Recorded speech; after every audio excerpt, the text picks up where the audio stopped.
على ذلك من الشاهدين والشاكرين والحمد لله رب العالمين. ماہ رمضان کا رحمت ہے، دوسرا عشرہ مغفرت ہے، اور تیسرا عشرہ جنت سے حاصل ہے۔ رحمت اسی سے لفظ نکلا رحمان، اسی سے لفظ نکلا رحیم۔ رحمان بھی اللہ کا نام اور رحیم بھی اللہ کا نام۔ اور قرآن کریم میں تعالیٰ نے فرمایا 9ویں پارے میں رحمتی وسعت کل شیء، میری رحمت ہر چیز سے زیادہ وسیع ہے۔ صحیح بخاری کی ایک روایت میں آتا ہے نبی علیہ السلام نے ارشاد فرمایا جب اللہ نے مخلوق کو پیدا کرنے کا فیصلہ فرمایا تو اپنے پاس ایک تحریر رکھی اللہ نے، فَهُوَ عِنْدَهُ فَوْقَ الْعَرْشِ، وہ تحریر اللہ کے پاس آج بھی عرش پر لکھی ہوئی موجود ہے۔ اور وہ تحریر کیا تھی؟ چھوٹا سا جملہ، سبقت رحمتی غضبی، میری رحمت میرے غضب سے آگے ہے، میری رحمت میرے غضب پر غالب ہے۔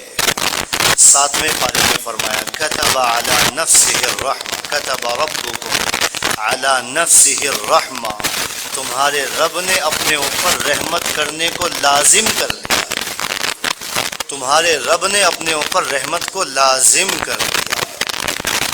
رحمت اور غضب یہ دو چیزیں ہیں، دونوں ساتھ ساتھ چلتی ہیں۔ 14ویں پارے میں فرمایا نبئ عبادی، اے نبی صلی اللہ علیہ وسلم میرے بندوں کو بتا دیجیے انی انا الغفور الرحیم، میں بہت بخشنے والا ہوں، بہت مہربان ہوں۔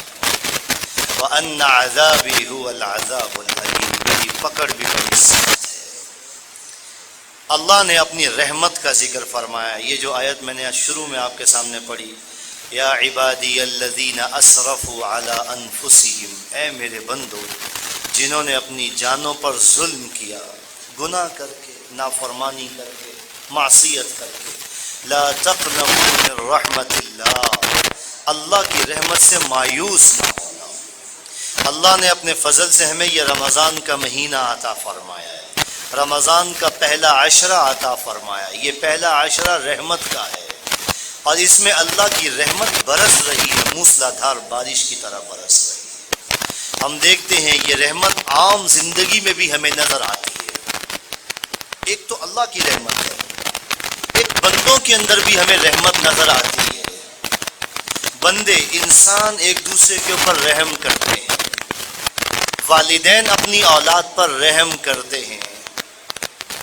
گرمی کا موسم ہو، خود پنکھے کے نیچے لیٹ جائیں گے، اولاد کو اے سی کے نیچے لٹا دیں گے، یہ کیا ہے؟ سردی کا موسم ہو، بستر گیلا ہے، گیلی جگہ پہ خود لیٹ جائیں گے، سوکھی جگہ پہ اولاد کو لٹا دیں گے، یہ کیا ہے؟ رحمت ہے۔ خود بھوکے رہ جائیں گے، اولاد کو کھلا دیں گے، یہ رحمت ہے۔ والدین اپنی اولاد پر رحمت کرتے ہیں، شفقت کرتے ہیں۔ استاد اپنے شاگرد پر رحم کرتا ہے، مالک اپنے ملازم پر رحم کرتا ہے، بڑا اپنے چھوٹے پر رحم کرتا ہے، جانور اپنے جیسے جانوروں پر رحم کرتے ہیں۔ جانور اپنے بچوں کا کس طرح سے خیال کرتے ہیں۔ ہمارے گھر میں یہاں بطخیں ہیں، بطخوں کے یہاں جب بچے ہوئے نا، اب جو آدمی اس بطخ کے قریب جانے کی کوشش کرے تو بطخ زور زور سے چیخے مارے، چیں چیں چیں۔ کیوں؟ اسے اندیشہ ہے کہیں ایسا نہ ہو کہ کوئی میرے بچے کو اٹھا کے لے لے۔ جانور ایک دوسرے کے اوپر رحم کرتے ہیں، جنات ایک دوسرے کے اوپر رحم کرتے ہیں۔ اللہ کی ایک مخلوق دوسری مخلوق پر رحم کرتی ہے۔ یہ مخلوقات جو ایک دوسرے کے اوپر رحم کر رہی ہے، مہربانی کر رہی ہے۔ ہم دیکھتے ہیں کہ انسان دوسرے انسان پر ترس کھاتا ہے، وہ بیمار ہوتا ہے تو اس کو ڈاکٹر کے پاس لے جاتا ہے علاج معالجے کے لیے۔ کیوں لے کر گیا؟ ایک آدمی اس کے پاس آیا، کہنے لگا بھائی جان بھوک لگ رہی ہے، کھانے کے لیے پیسے نہیں، مجھے کھانا کھلا دیجیے۔ اس کو ہوٹل میں لے جاتا ہے، کھانا کھلاتا ہے۔ روزہ افطار کرنے کا وقت آتا ہے، وہ روزے داروں کو روزہ افطار کروا رہا ہے، اس کا دل چاہتا ہے 1 2 10 20 50 100 1000 2000 لوگوں کو میں روزہ کھلواؤں، روزہ افطار کرواؤں۔ یہ کیا چیز ہے؟ انسان ہسپتال بناتا ہے، ڈسپینسریاں بناتا ہے، شفا خانے تعمیر کرواتا ہے، یہ کیا ہے؟ اپنے جیسے انسانوں کے اوپر ایک رحمت کا اور شفقت کا اظہار ہے کہ جیسے میں انسان ہوں، میں بیمار ہوتا ہوں، مجھے ڈاکٹر بھی میسر ہے، مجھے علاج معالجے کی سہولیات بھی میسر ہے۔ یہ غریب بھی تو انسان ہی ہے، اس کو بھی تو علاج معالجے کی سہولیات ملنی چاہیے، اسے بھی تو ڈاکٹر ملنا چاہیے، اسے بھی تو دوا ملنی چاہیے، اسے بھی صحت ملنی چاہیے۔ لہٰذا انسان ہسپتال بناتا ہے، ڈسپینسریاں بناتا ہے، انسان صدقہ اور خیرات کرتا ہے، اپنی ضرورت سے زائد رقم کو اللہ کے نام پہ اپنے غریب بھائیوں اور بہنوں کے اوپر خرچ کر دیتا ہے۔ کیوں خرچ کرتا ہے؟ انسان کسی کا بوجھ اٹھا کے اپنے سر کے اوپر رکھ لیتا ہے، اسے اس کے گھر پر چھوڑ کے آ جاتا ہے۔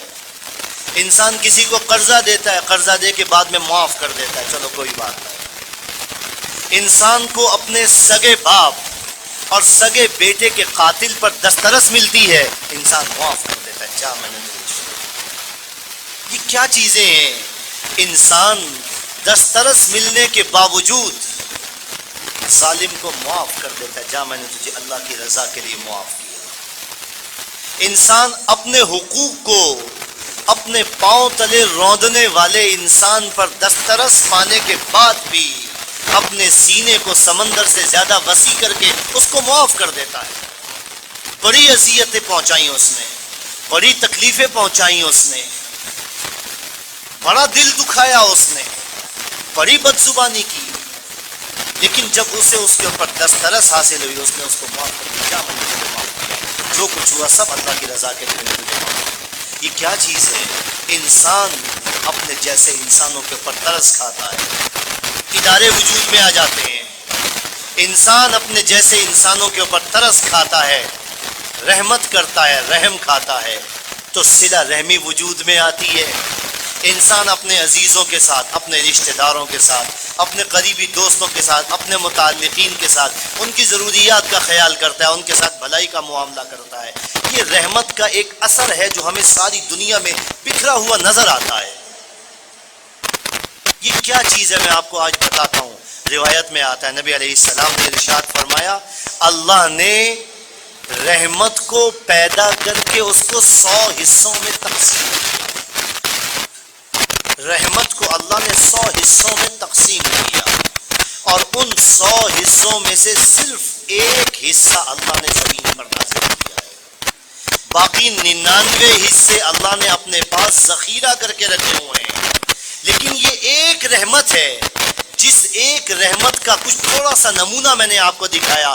نبی علیہ السلام نے فرمایا فَبِهَا يَتَعَاطَفُونَ وَيَتَرَاحَمُونَ، یہ اس ایک رحمت کا حصہ ہے اور اس کا ایک اثر ہے جو دنیا میں ہم دیکھتے ہیں۔ لوگ ایک دوسرے کے اوپر رحم کرتے ہیں، ایک دوسرے کے ساتھ شفقت کے ساتھ پیش آتے ہیں، اور فرمایا وحشی جانوروں کو دیکھو، وحشی جانور جن کے نام میں وحشیانہ پن پایا جاتا ہے، وہ بھی ایک دوسرے کے اوپر رحم کرتے ہیں، وہ بھی ایک دوسرے کے ساتھ شفقت کا معاملہ کرتے ہیں۔ یہ اللہ کریم کی اس ایک رحمت کا اثر ہے جو اللہ نے 100 میں سے ایک رحمت زمین پر نازل کی ہے، 99 اپنے پاس ذخیرہ کر کے رکھی ہوئی ہے، اور فرمایا کہ جب قیامت کا دن آئے گا تو اللہ ان 99 کے ساتھ اس ایک کو ملا کر پوری 100 کر دے گا، اور وہ 100 کی 100 رحمتیں اس دن اہل ایمان کے لیے ہوں گی، ساری کی ساری مسلمانوں کے لیے ہوں گی۔ اب دیکھو دنیا کے اندر جو اللہ کی ایک رحمت ہے، اس ایک رحمت کے نتیجے میں مسلمان بھی کھا رہا ہے، غیر مسلم بھی کھا رہا ہے، اللہ کی شان میں گستاخی کرنے والا بد تہذیب انسان بھی کھا رہا ہے، کافر بھی کھا رہا ہے، بت پرست بھی کھا رہا ہے، مشرک بھی کھا رہا ہے، یہودی بھی کھا رہا ہے، عیسائی بھی کھا رہا ہے، سکھ بھی کھا رہا ہے، ہر ایک کھا رہا ہے۔ یہ اللہ کی اس ایک رحمت کا حصہ ہے، یہ اس کا ایک۔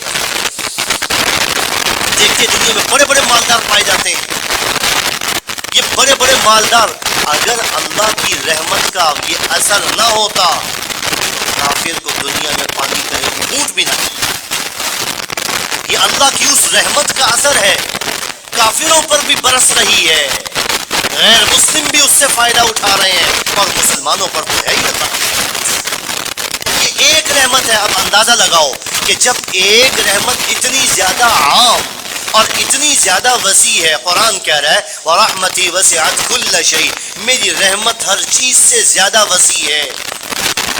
ایک روایت سناتا ہوں، نبی علیہ السلام نے ارشاد فرمایا، اللہ تعالیٰ کا حوصلہ دیکھو، اگر کسی آدمی کو تکلیف پہنچائی جائے گا اور وہ صبر کرے، بڑا صبر کرنے والا ہے، کس قدر لوگ اللہ کی شان میں گستاخی کرتے ہیں، کہتے ہیں کہ اللہ کے ہاں اولاد ہے، کوئی کہتا ہے عیسیٰ اللہ کی اولاد ہے، کوئی کہتا ہے عزیر اللہ کی اولاد ہے، کوئی کہتا ہے فرشتے اللہ کی بیٹیاں ہیں، کوئی مریم کو اللہ کی بیوی بناتا ہے، کوئی کچھ کہتا ہے، کوئی کچھ کہتا ہے۔ اس کے باوجود دیکھو ثم يعافيهم ويرزقهم، یہ اللہ کی رحمت ہے، اس کے باوجود ان کی تکلیف دہ باتوں کو سنتا ہے، اور اس کے باوجود ان کو عافیت بھی دیتا ہے، انہیں رزق بھی دیتا ہے۔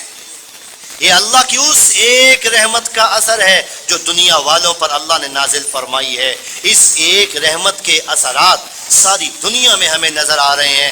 اللہ کا اپنے بندوں پر رحم کرنا وہ بھی ہمیں نظر آ رہا ہے، بندوں کا ایک دوسرے کے اوپر رحم کرنا وہ بھی نظر آ رہا ہے، ایک جنس کا دوسری جنس کے اوپر، ایک مخلوق کا دوسری مخلوق کے اوپر رحم کرنا، ترس کھانا، وہ بھی ہمیں نظر آ رہا ہے۔ ہم دیکھ رہے ہیں اس رحمت کے تسلسل میں ساری کائنات جکڑی ہوئی ہے۔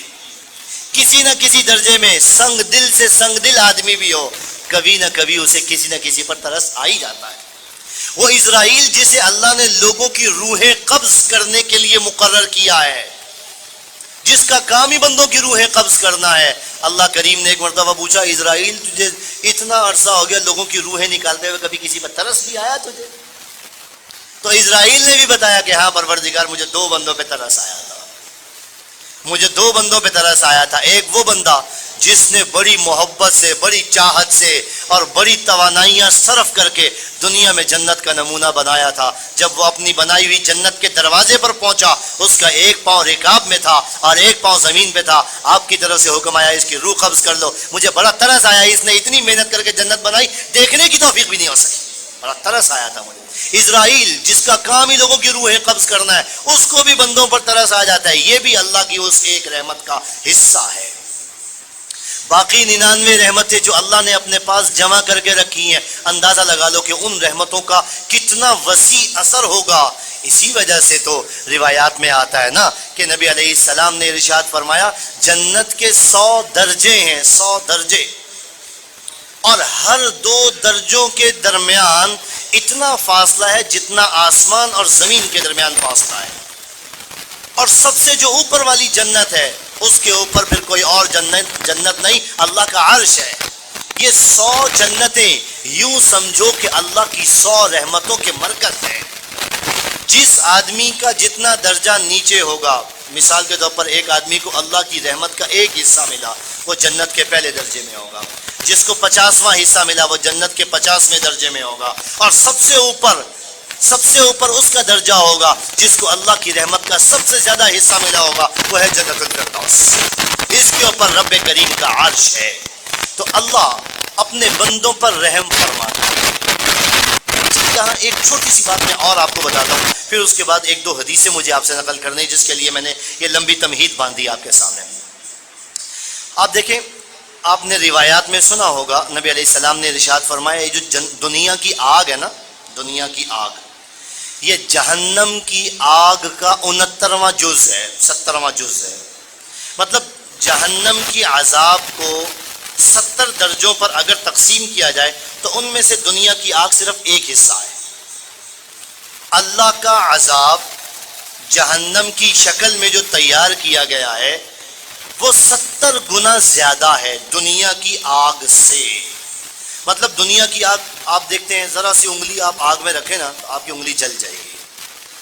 آگ لگتی ہے، انسان کا جسم کوئلہ راکھ سیاہ ہو جاتا ہے، شناخت نہیں ہو پاتی، جسم کی، چہرے کی شناخت نہیں ہو پاتی، یہ بندہ کون ہے؟ یہ جہنم کی جہنم کی آگ کا ایک حصہ ہے۔ اس کو مزید 69 گنا بڑھا لو تو جہنم کی آگ بن جاتی ہے، انسان برداشت نہیں کر سکتا۔ دنیا کی آگ نہیں برداشت ہوتی، دنیا کی آگ برداشت نہیں ہوتی، جہنم کی آگ کیسے برداشت ہوتی؟ جہنم کی آگ دنیا کی آگ سے 69 گنا تیز اور زیادہ گرم ہے۔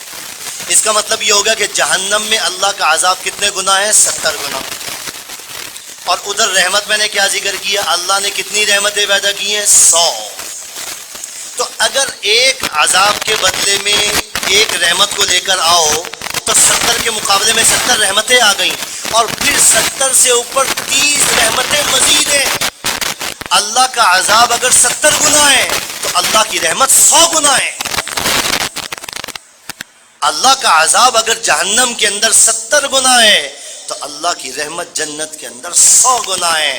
اور پھر دیکھو دنیا میں اللہ نے آگ بھیجی اور دنیا میں اللہ نے اپنی رحمت بھی بھیجی، وہ 70 کا ایک حصہ ہے، یہ 100 کا ایک حصہ ہے، یہ 100 کا ایک حصہ ہے۔ اللہ تعالیٰ نے اپنے بندوں کے دلوں میں رحمت پیدا فرمائی۔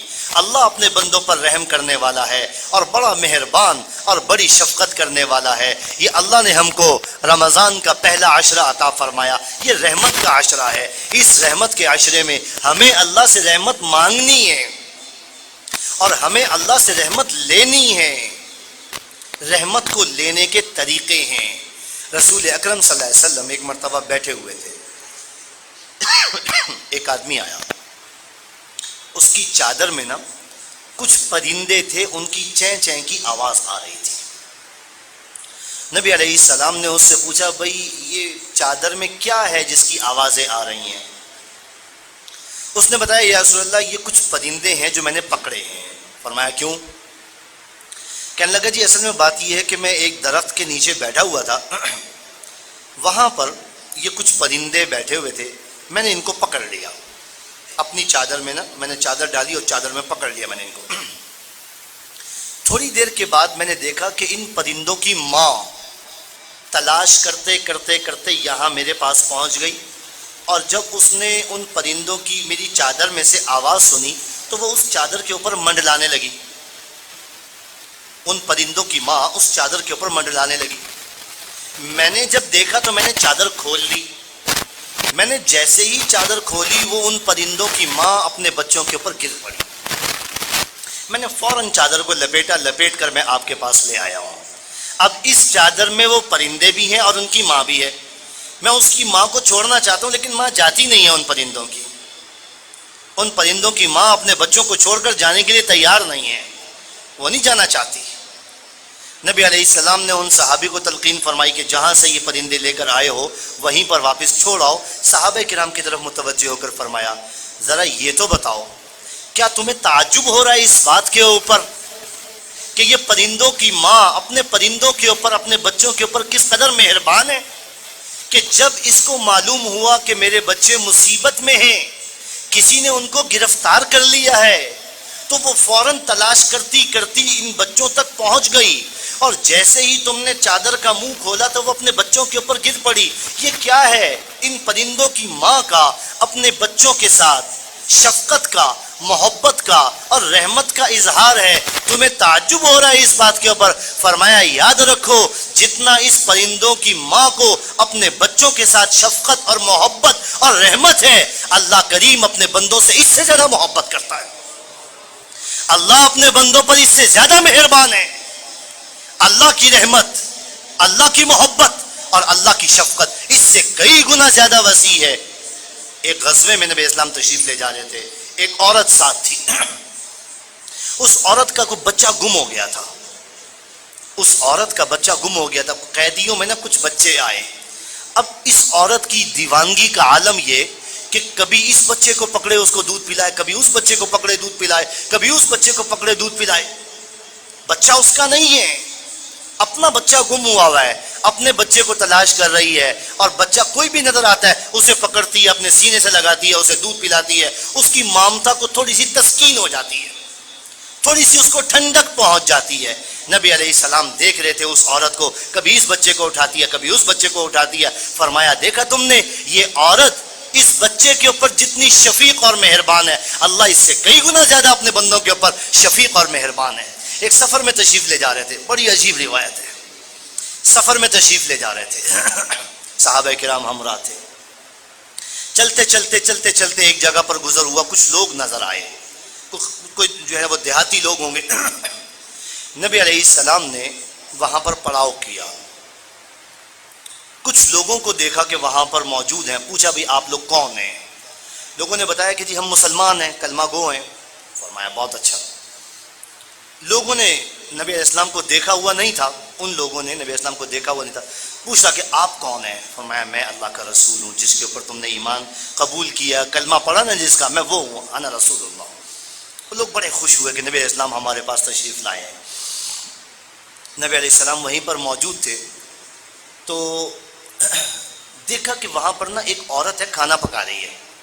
لکڑیاں جلائی ہوئی ہیں اس نے، آگ جلائی ہوئی ہے اس نے، اور اس کے اوپر ہانڈی رکھی ہوئی ہے، کھانا پکا رہی ہے. تھوڑی سی ہوا چلتی ہے، آگ کے شعلے لپٹ بن کر پھیلتے ہیں. تو وہ عورت فوراً اپنے بچے کو پیچھے کر دی. بیٹا پیچھے ہٹ جاؤ، پیچھے ہٹ جاؤ، آگ نہ لگ جائے آپ کو، پیچھے ہٹ جاؤ. چھوٹا بچہ تھا. بیٹا پیچھے ہٹو، کہیں جو ہے نا وہ کوئی شعلہ، کوئی چنگاری، کوئی انگارہ آپ کے اوپر نہ گر پڑے، پیچھے ہٹو. اپنے بچے کو پیچھے ہٹا دی. نبی اسلام دیکھ رہے تھے اس عورت کو کہ وہ عورت کس طرح سے کھانا بھی پکا رہی ہے. آگ جلانا ضروری ہے. اگر آگ نہیں جلائے گی تو کھانا کیسے پکے گا؟